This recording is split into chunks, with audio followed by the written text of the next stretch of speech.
La parole est à Marie-Louise Faure.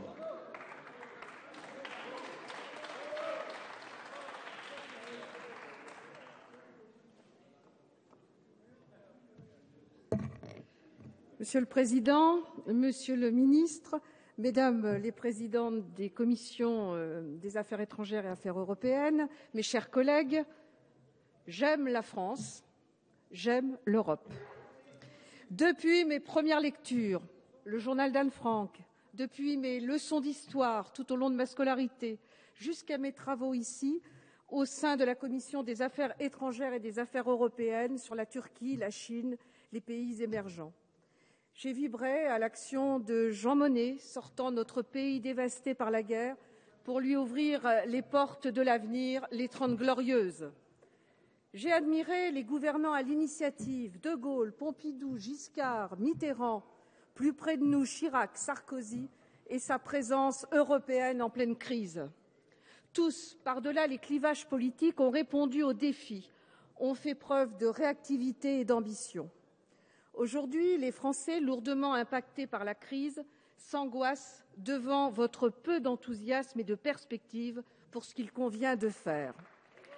Cet après-midi, je suis frappée par votre manque de souffle pour conforter ou sauver l'Europe, lui redonner des couleurs, pour donner surtout aux Français une envie d'Europe et engager notre jeunesse à s'ouvrir au monde. Notre souveraineté serait menacée, certes, mais pas par la règle d'or, par la voracité des marchés financiers, à l'affût de notre endettement excessif. Oui, nous traversons une crise sans précédent, une crise que le président Hollande a niée jusqu'à son arrivée à l'Élysée. Oui, vous nous exhortez à adopter demain le traité Sarkozy, que vous n'avez finalement pas renégocié. Oui, le président Hollande, tellement pressé de dénoncer ce traité qu'il nomme Merkozy, a manqué mettre en péril le socle le plus solide de l'Europe que tous ses prédécesseurs ont soigneusement entretenu, le couple franco-allemand. Et les formules pleuvent, venant de votre majorité qui se fissure, et même de vos ministres en charge de ces dossiers, et un peu gênés aux entournures, car ce sont les mêmes qui ont voté non en 2005. Comment convaincre ces petits camarades quand soi-même on a douté?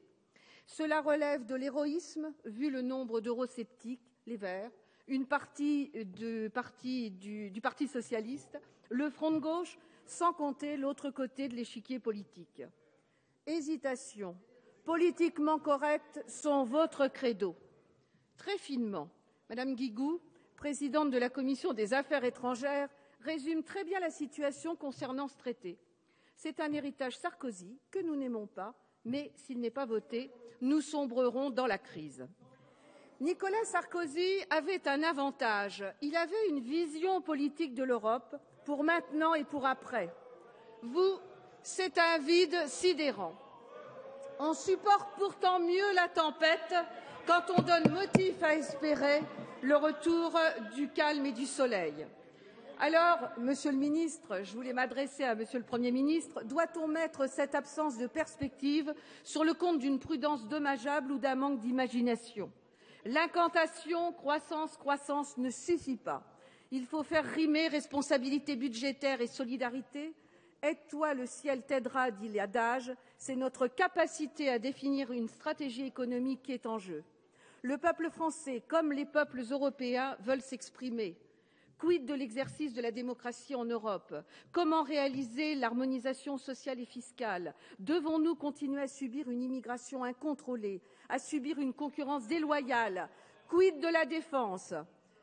Le débat au titre alléchant, mais uniquement stratégique, les nouvelles perspectives européennes n'a été fait que dans la perspective d'inciter à voter le texte demain. C'est une déclaration sans vote. Auriez-vous si peur du résultat? Déjà, vous avez renoncé à réenchanter le rêve français. Je crains bien qu'il en soit de même pour l'Europe. Sur ce sujet, Monsieur le Premier ministre, je m'adresse à vous, bien évidemment, votre exposé ne nous a pas rassurés, ne nous a pas enthousiasmés, pas plus, malheureusement, que le président Hollande n'enflamme l'auditoire de ses interlocuteurs sur la scène européenne. Dommage pour nous. Dommage pour la France. Mais un peu d'optimisme pour terminer. Vous pouvez compter sur mon et sur notre vote la semaine prochaine pour le traité. Merci.